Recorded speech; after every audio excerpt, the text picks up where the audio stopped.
Good morning, beautiful people of God. It's Christina. Hold up. I think something. I wonder if you guys can hear me. Can you hear me? I see it. I think you can. Let me turn it up. Can you hear me now? Yeah, hopefully you can. Um, okay, so we're gonna be in Matthew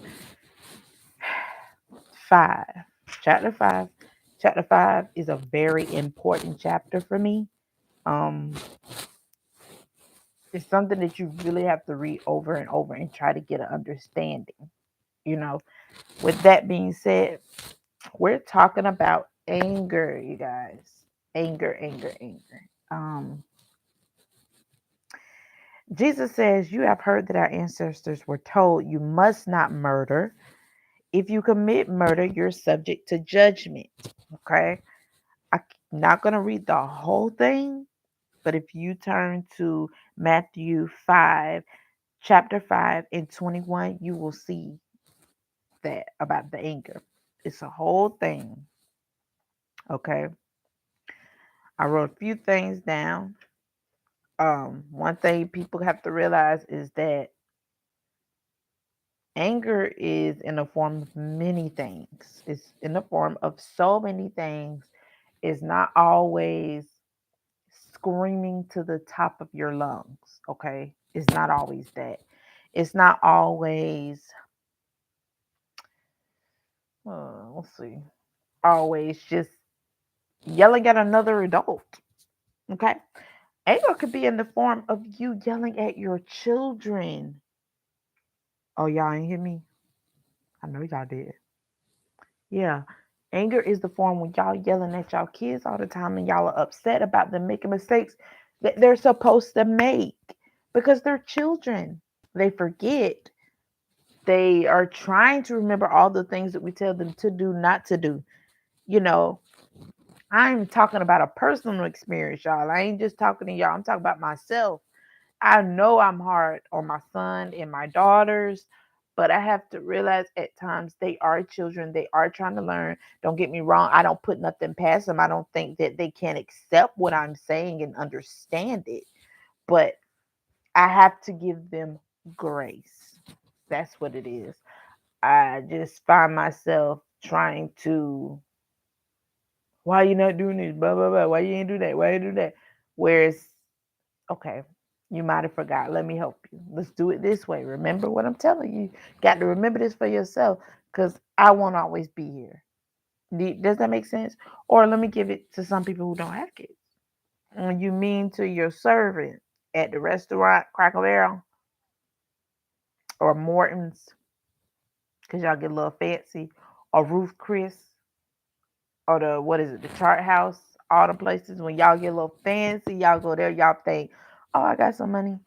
Mm, where my napkins? Y'all got to stop talking like that to people. You can't do that. Not over no napkins. That doesn't make any sense. So you gonna put something in the atmosphere like that over napkins? Be better, my friend. Be better. Another thing too. Um, y'all gotta stop cussing people out. Y'all got to stop calling people out their name when y'all driving. Oh, you stupid. Wrong. That's wrong.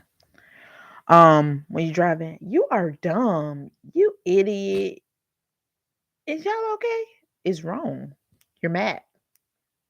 And there's nothing you can do. As long as they ain't hit your car, stop being mad about it. Yeah, it's aggravating, like, why? But do better. Try to use a different outlet. Like maybe like, why you Lord, I pray for the driver that he drive better and he don't hit nobody because he's driving wild right now. That'll be better than you doing what you're doing, yelling and doing all that kind of stuff about them. Okay? It's a no. Here we go. I'm gonna go to the next one because I think y'all get that. And I'm gonna give you an example of anger and how it can turn into something bad because it's not just being angry, it's when you turn it into something that it shouldn't be. Anger is a root of many things. It's the root of jealousy. Yeah, because when people are jealous, they become angry. You get what I'm saying? When people are angry, they tend to hold a grudge. Okay. Remember Cain and Abel? Y'all know them? Okay, I know them too. Cain was so angry, and God even talked to him about it.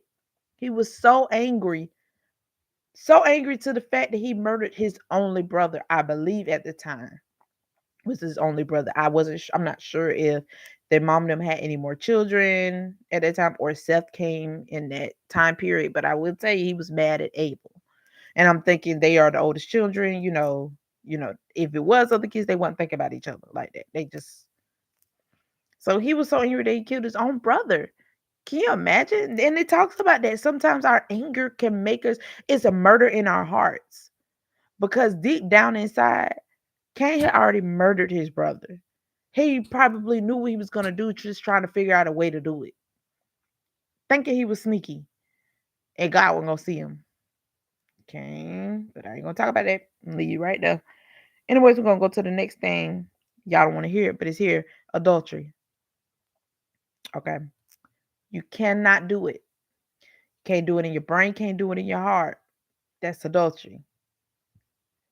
God tells you everything. Everything is in your heart. That's why you hide the word in your heart. Do y'all realize that this is a pattern that God is doing? Telling us about our hearts over and over. What you put in your heart is what's going to come out of you. So in your heart, you're cheating on your wife or your husband. In your thoughts, you cheating on your wife and your husband. Let's see, did I write it down? Matthew 15 and 19. Out your heart comes evil thoughts. It's in your heart. It's coming out here. And we all got it. And here's the other thing. This was important to me because people don't know. Because people, especially in this time era, are really liking divorce, and it's just unacceptable. The Pharisees, they tried, but Jesus said, "Don't play with me." Okay, so he's teaching about divorce, and this is his verse 31, still chapter 5, verse 31. This is the last verse that we're going to do. You have heard the law that says a man can divorce his wife by merely giving her a written notice of divorce. Now, this is the NLT version. You can look at King James version. Same thing, basically. Basically, say you can write and say, "I don't like you no more." When Moses made that law, divorce your wife, you don't like her, give up his paper, let's go. But Jesus said it's more to it than that. Don't y'all get it? You can't sit up here and say, "I don't like you." Bye. Because then you playing with me. You're not going to get married under God and then just play, make a vow under God and then just play. No, no, no, no. The only time that you allowed to get a divorce for real, and I don't remember him changing up the rules, is if somebody is unfaithful. Y'all want to hear that? But that's what it said. Hey, don't shoot the messenger. I'm just reading it. I don't have a personal experience with that. So I don't know how hard it is to be married to somebody like that. And you don't really like them. They keep messing your money up or they're rude to you, but they're faithful. I don't know. I don't know. But that's something you got to take up with God because he told me, but I say that a man who divorces his wife, unless she has been unfaithful, causes her to commit adultery. And anyone who marries a divorced woman also commits adultery. So you're going to put somebody else in hell because you just didn't like your wife.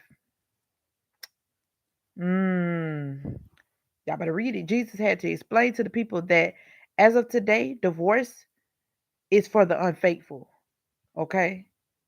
If you divorce without this particular cause, you and your partner will commit adultery continuously until y'all get that situation together. Now, I don't know how you fix it. I don't know if you go back to the wife and try to fix it or she cheat and then it's okay.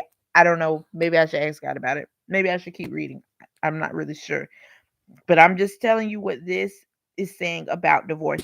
I do know at Moses' time, he was so sick of the people with these women that he said, "Go ahead, divorce them. If you don't like them, go ahead."